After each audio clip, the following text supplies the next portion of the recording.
I hope you have already installed Python and pip. Now I am going towards the installation of Django. For that, open first command prompt cmd. Command prompt open. Let me check Python is installed or not. Python is already installed. Now I am checking about pip.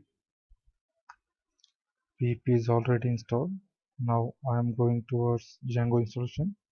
For that you required an internet connection, and the command is pip install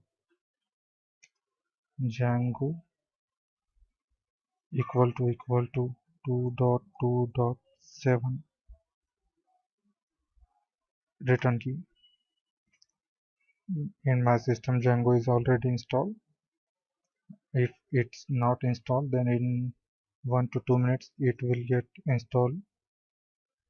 I hope you would understand. Thank you.